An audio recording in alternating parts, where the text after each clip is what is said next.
It was 1852, and the tenuous strands of the Compromise of 1850 were barely holding the nation together.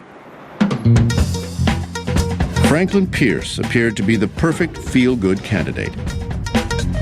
He was a Northern Democrat with strong ties to the South. Voters in both regions thought Pierce would bring balance and peace to the nation. He was known by everybody, everybody knew him, everybody liked him. That's how he got nominated to begin with. There wasn't anybody who didn't like him.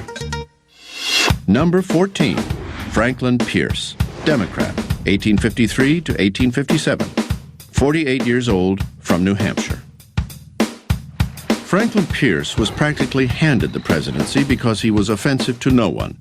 He would leave office reviled by all. Pierce had terrible timing throughout his life. Even his timing of when he got elected president was poor.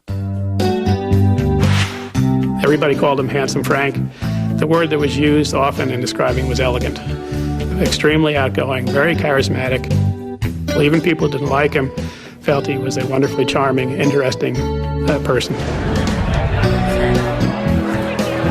Pierce was well known as a man about town, a social and political butterfly of sorts with a penchant for drinking, often to excess. Being involved in politics meant being in taverns, meant slapping people on the back, buying them a drink, and the drinking culture in America at this time was enormous. I mean, one scholar called it the alcoholic republic. Whether he was an alcoholic is hard to judge today, but he probably was. There were times in his life, however, when he did not drink and when alcohol did not seem to play an important role in his life, and that includes the time he was president. By all accounts, Pierce managed to stay sober during his presidency.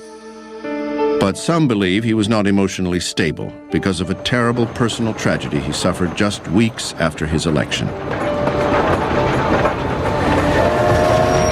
Pierce, his wife Jane, and their son Benny were in a train wreck. Pierce and his wife were unscathed, but their 11-year-old son was killed. The top of his head had literally been taken off. Right in front of his parents, Franklin Pierce grabbed his cloak and threw it over Benny's body, hoping that Jane wouldn't see it, but she did, of course, and that was a terrible tragedy to them. Pierce and his wife had already lost 2 other children to disease. Benny was their last surviving child. To have your remaining son, the light of your life, Benny, killed in front of your eyes in a train accident, who could imagine the horror that that would instill in anyone?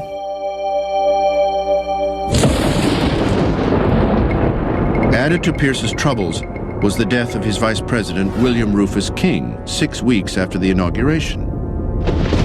And things were about to get worse. Early in 1854, Pierce received a visit from members of his own party, including Illinois Senator Stephen A. Douglas.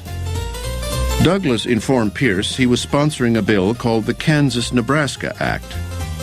The Kansas-Nebraska Act is one of the key moments in all of American political history. The act was designed to repeal the Missouri Compromise of 1820, which banned slavery in states above the southern border of Missouri. The intent was to let the new territories of Kansas and Nebraska, both north of the boundary, decide for themselves if they wanted slavery or not. Douglas promised to make Pierce's presidency a living nightmare if Pierce didn't support the scheme. The president should have said, no, you're opening a can of worms, a hornet's nest. But no, Pierce is weak, Pierce can be bullied, and Douglas forces him basically to say, okay, the administration will support this. And so Pierce basically caved into them. And as a consequence, most of the Northern Democrats in the Senate and exactly half of the Northern Democrats in the House supported the bill, and that was just enough to get it through Congress. Anti-slavery groups in the North just went berserk over this bill. They went ballistic. Among the outraged was a little-known politician from Illinois, Abraham Lincoln. Lincoln was so angered by the blatant pro-slavery act that he helped create a radical new political party to oppose the expansion of slavery, the Republican Party. Previously, he talked about slavery now and then, but basically he'd just been a fairly ordinary Whig politician. The Kansas-Nebraska Act brings Lincoln back into politics. And it brings him into politics as a spokesman against the expansion of slavery. It galvanizes Lincoln. Meanwhile, in the Kansas Territory, anti- and pro-slavery settlers were literally fighting it out.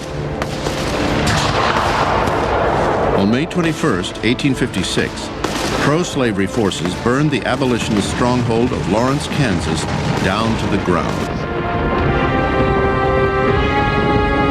The whole political situation begins to disintegrate, and Pierce is completely incapable of putting it back together again. Pierce failed to see his role in the deterioration of the Union.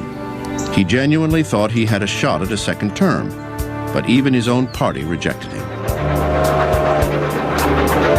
Pierce returned home to New Hampshire, his reputation ruined.